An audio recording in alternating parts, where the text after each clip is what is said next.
ایک شہر کے پوش علاقے میں ایک عالیشان کوٹھی تھی جس کے بلند دروازے اور چمکتی کھڑکیاں باہر سے دیکھنے والوں کو مروب کر دیتی تھیں، مگر اس گھر کی دیواروں کے اندر ایک عجیب سی خاموشی بسی ہوئی تھی۔ وہ خاموشی جو دولت سے نہیں ٹوٹتی، وہ خاموشی جو صرف اپنائیت سے ٹوٹتی ہے۔ اس گھر کے مالک حاجی عبدالوحید تھے، سفید داڑھی، نرم لہجہ اور آنکھوں میں عجیب سی شفقت۔ ان کی زندگی کا سب سے بڑا سرمایہ ان کا بیٹا حماد تھا۔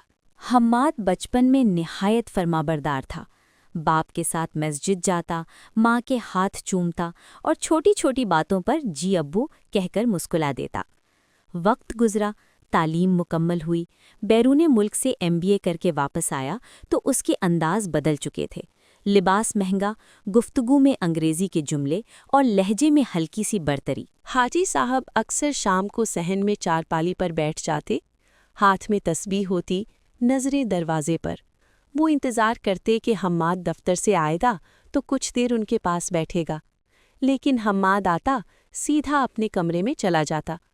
ایک رات ماں نے دھیرے سے کہا، بیٹا تمہارے ابو سارا دن تمہارا انتظار کرتے رہتے ہیں، 2 منٹ ان کے پاس بیٹھ جایا کرو۔ حماد نے موبائل سے نظریں اٹھائے بغیر جواب دیا، امی پلیز، میں بہت تھکا ہوتا ہوں، بزنس کوئی کھیل نہیں ہے۔ ماں خاموش ہو گئی۔ ایک دن حاجی صاحب نے بڑے دھیمے لہجے میں کہا، بیٹا کل جمعہ ہے، اگر وقت ہو تو میرے ساتھ مزار پر چلنا، تم بچپن میں بہت ضد کرتے تھے وہاں جانے کی۔ حماد ہلکا سا مسکرایا، مگر وہ مسکراہٹ بے صبری کی تھی۔ ابو یہ سب چیزیں اب پرانی ہو گئی ہیں، مجھے کل ایک بہت اہم میٹنگ ہے۔ حاجی صاحب نے سر ہلا دیا۔ اچھا بیٹا، جیسے تمہاری مرضی۔ لیکن اس اچھا بیٹا میں جو ٹوٹن تھی وہ حماد سن نہ سکا۔ اس رات ماں نے نماز کے بعد ہاتھ اٹھائے، یا اللہ میرے بیٹے کے دل میں ہمارے لیے نرمی ڈال دے۔ حماد اپنے کمرے میں لیپ ٹاپ پر بزنس پلان بنا رہا تھا۔ اسے اندازہ نہ تھا کہ جس کامیابی کے لیے وہ دن رات بھاگ رہا ہے اس کی بنیادیں کہیں اور سے ہل رہی ہیں۔ چند دن بعد کمپنی کے ایک بڑے پروجیکٹ کی پریزنٹیشن تھی۔ حماد پر اعتماد تھا، اس نے ساری ٹیم کو ہدایات دے رکھی تھی۔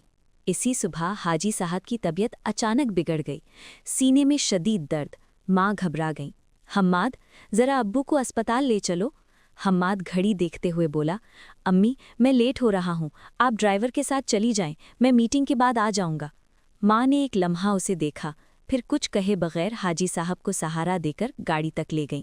اسپتال کی سفید دیواروں کے درمیان ماں اکیلی بیٹھی تھیں، آنکھوں میں آنسو اور لبوں پر دعا۔ ڈاکٹر باہر آیا۔ ابھی خطرہ ٹل گیا ہے مگر مریض کو ذہنی سکون کی ضرورت ہے، انہیں اپنے بیٹے کا بہت انتظار تھا۔ ماں نے نظری جھکا لیں۔ حماد کی پریزنٹیشن شروع ہوئی، پروجیکٹر آن ہوا مگر سسٹم ہینگ ہو گیا، اہم فائل اوپن نہ ہوئی۔ کلائنٹس بیزاری سے ایک دوسرے کو دیکھنے لگے۔ حماد کے ماتھے پر پسینہ آ گیا، جو الفاظ وہ رٹ چکا تھا وہ زبان سے نکل نہ سکے۔ میٹنگ ناکام رہی۔ کمپنی کے چیئرمین نے سخت لہجے میں کہا، حماد ہمیں پروفیشنلزم چاہیے، ذاتی معاملات کو کام پر اثر انداز نہیں ہونے دینا چاہیے تھا۔ یہ جملہ سن کر حماد چونکا۔ ذاتی معاملات؟ کیا واقعی اس نے ذاتی ذمہ داری کو نظر انداز کیا تھا؟ اسی لمحے اس کے موبائل پر امی کی کال آئی۔ اس نے کانپتے ہاتھوں سے فون اٹھایا۔ بیٹا تمہارے ابو بار بار تمہارا نام لے رہے ہیں۔ یہ سن کر اس کے دل میں کچھ ٹوٹ سا گیا۔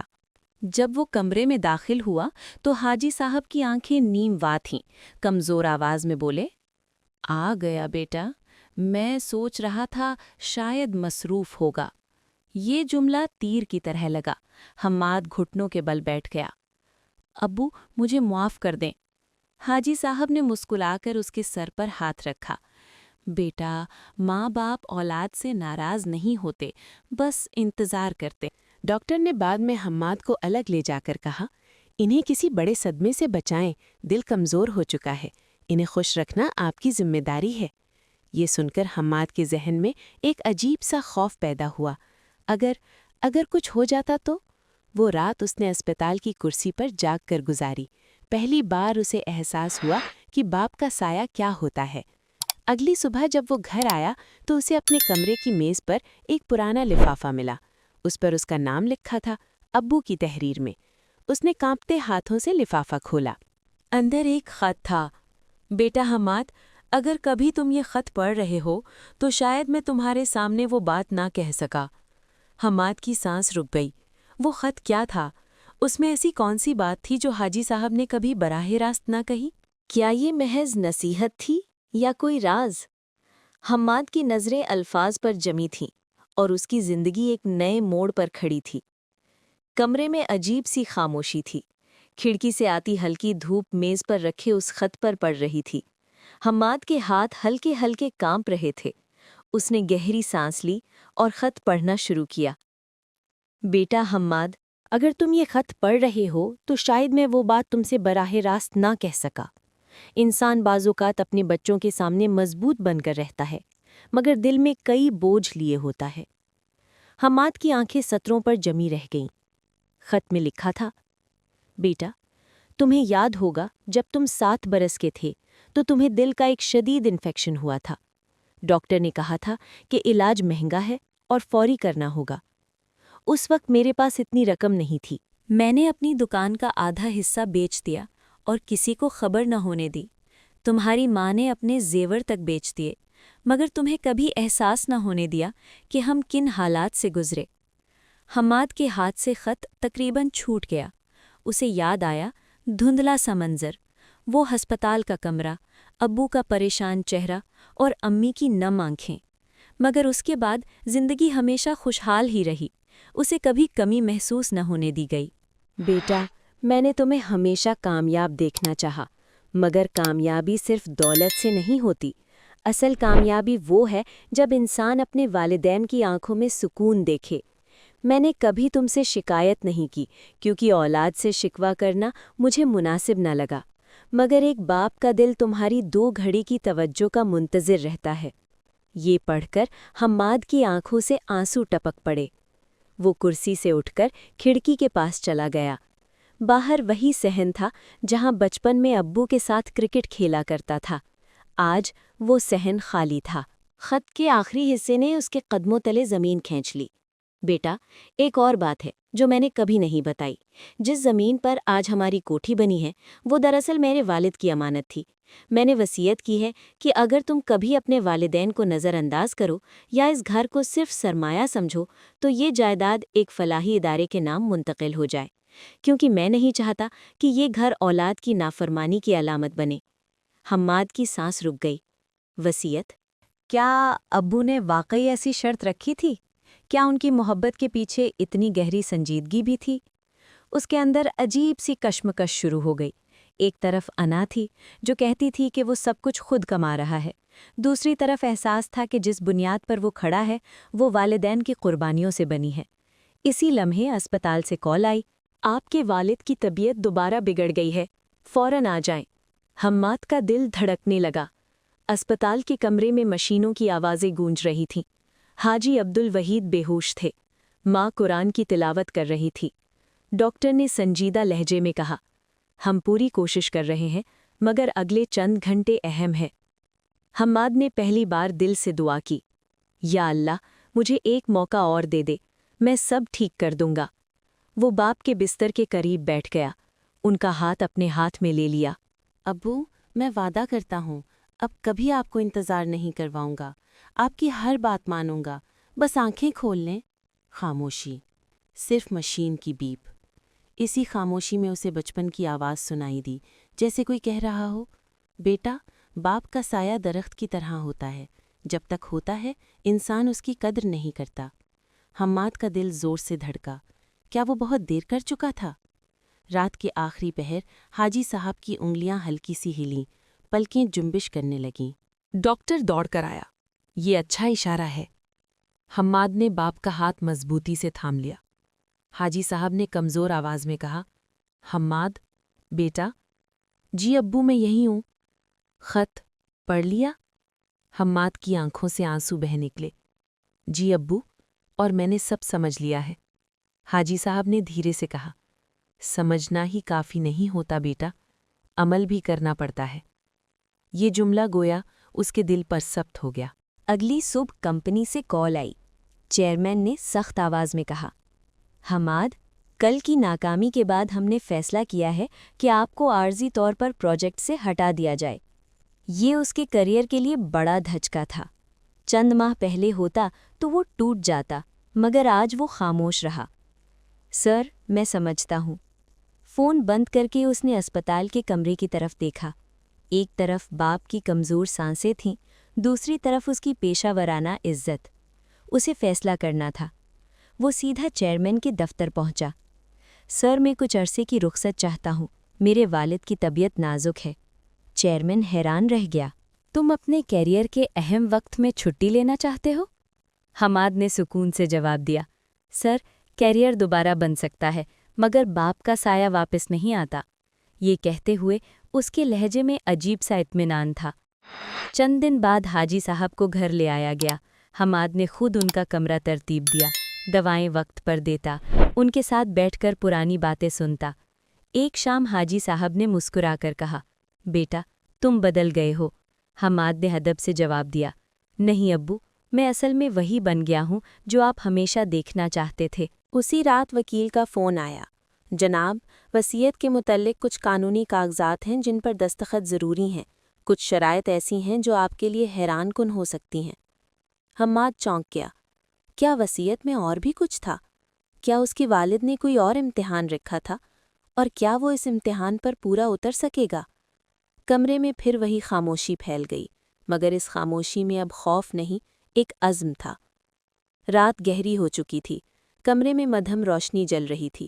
حاجی عبدالوحید سو چکے تھے۔ ان کی سانسیں اب قدرے متوازن تھی، مگر کمزوری واضح تھی۔ حماد کرسی پر بیٹھا انہیں دیکھ رہا تھا۔ اسے پہلی بار محسوس ہوا کہ وقت واقعی کسی کا انتظار نہیں کرتا۔ اسی اثنا میں وکیل کا جملہ اس کے ذہن میں گونج رہا تھا، کچھ شرائط ایسی ہیں جو آپ کے لیے حیران کن ہو سکتی ہیں۔ حماد نے فیصلہ کیا کہ کل ہی وکیل سے ملے گا۔ اگلی صبح وہ وکیل کے دفتر پہنچا۔ فائل میز پر رکھی تھی، کاغذات ترتیب سے لگے ہوئے تھے۔ وکیل نے سنجیدہ لہجے میں کہا، آپ کے والد نے بڑی حکمت کے ساتھ وصیت تیار کروائی ہے۔ اس میں صرف جائیداد کی تقسیم نہیں بلکہ ایک شرط بھی ہے۔ حماد کا دل تیز دھڑکنے لگا۔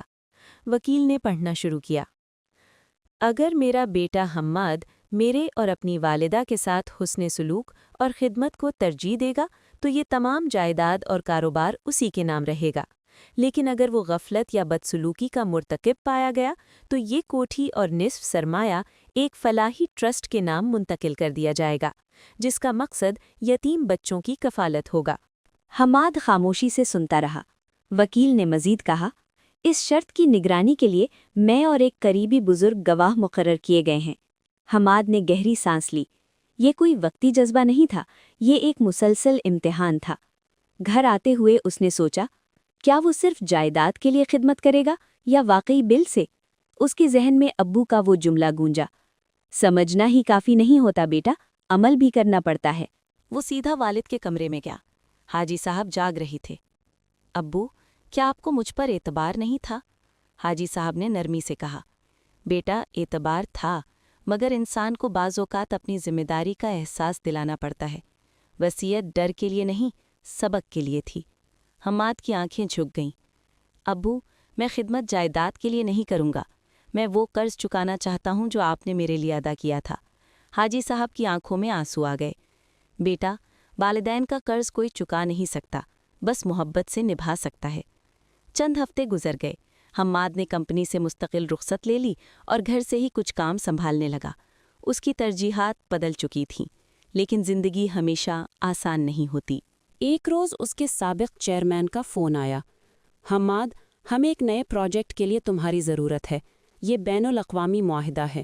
اگر تم نے یہ سنبھال لیا تو تمہارا کریئر نئی بلندیوں کو چھو لے گا، مگر شرط یہ ہے کہ تمہیں 6 ماہ بیرون ملک رہنا ہوگا۔ 6 ماہ! حماد کے ذہن میں ماں باپ کا خیال آیا۔ ابو ابھی مکمل صحت یاب نہیں ہوئے تھے۔ یہ ایک اور امتحان تھا۔ رات کے کھانے پر اس نے ماں کو سب بتایا۔ ماں خاموشی سے سنتی رہیں، پھر بولی، بیٹا، ہم تمہارے راستے کی رکاوٹ نہیں بننا چاہتے۔ اگر یہ تمہارے مستقبل کے لیے بہتر ہے تو ضرور جاؤ۔ حماد نے ماں کی آنکھوں میں دیکھا، وہاں ہمیشہ کی طرح ایثار تھا، مگر اس بار اس نے خود سے سوال کیا، کیا میں پھر وہی غلطی دہرا دوں گا؟ وہ ابو کے پاس گیا۔ ابو، مجھے بیرون ملک ایک بڑا موقع ملا ہے۔ حاجی صاحب مسکرائے۔ بیٹا، موقع اچھا ہو تو چھوڑنا نہیں چاہیے، ہم ٹھیک ہیں۔ حماد کچھ لمحے خاموش رہا، پھر مضبوط لہجے میں بولا، ابو، میں نے فیصلہ کر لیا ہے، میں نہیں جاؤں گا۔ میری اصل کامیابی آپ دونوں کے ساتھ ہے۔ دنیا کی ہر کامیابی بعد میں آ سکتی ہے۔ کمرے میں خاموشی چھا گئی۔ حاجی صاحب نے نم آنکھوں سے کہا، بیٹا، آج تم نے ہمیں نہیں، خود کو جیت لیا ہے۔ چند دن بعد وکیل دوبارہ آیا۔ حاجی صاحب نے وصیت میں ایک ترمیم کروائی ہے۔ حماد چونکا۔ وکیل نے مسکرا کر کہا، تمام جائیداد بغیر کسی شرط کے حماد صاحب کے نام منتقل کر دی گئی ہے۔ حماد نے فوراً کہا، لیکن کیوں؟ شرط تو ضروری تھی۔ حاجی صاحب نے کمزور مگر پرسکون آواز میں کہا، بیٹا، جب انسان دل سے بدل جائے تو شرط کی ضرورت نہیں رہتی۔ اصل امتحان تم پاس کر چکے ہو۔ وقت گزرتا گیا۔ حاجی عبدالوحید کی صحت بہتر ہونے لگی۔ گھر میں وہی صحن اب پھر آباد تھا۔ شام کو حماد ان کے ساتھ بیٹھتا، پرانی باتیں سنتا اور کبھی کبھی بچپن کی طرح ہنس بھی دیتا۔ ایک دن اس نے اچانک اعلان کیا، ابو، میں نے فیصلہ کیا ہے کہ ہم ایک فلاحی ادارہ قائم کریں گے۔ اس جائیداد کا ایک حصہ یتیم بچوں کی تعلیم پر خرچ کریں گے۔ حاجی صاحب کی آنکھوں میں فخر جھلکنے لگا۔ یہی اصل کامیابی ہے بیٹا۔ چند برس بعد ایک صبح حاجی عبدالوحید فجر کی نماز کے بعد پرسکون انداز میں اس دنیا سے رخصت ہو گئے۔ گھر میں کہرام مچ گیا، مگر اس بار حماد ٹوٹا نہیں۔ اس نے باپ کے چہرے پر آخری نظر ڈالی اور دل ہی دل میں کہا، ابو، میں وعدہ کرتا ہوں کہ آپ کی دی ہوئی تربیت کو ہمیشہ زندہ رکھوں گا۔ کچھ عرصے بعد جب فلاحی ادارہ قائم ہوا اور یتیم بچوں کی دعائیں اس گھر کی دہلیز تک پہنچنے لگیں تو حماد کو محسوس ہوا کہ والدین کی اطاعت صرف ایک فرض نہیں، ایک برکت ہے۔ اس نے جان لیا کہ ماں باپ کی خدمت وقتی قربانی نہیں، دائمی سرمایہ ہے۔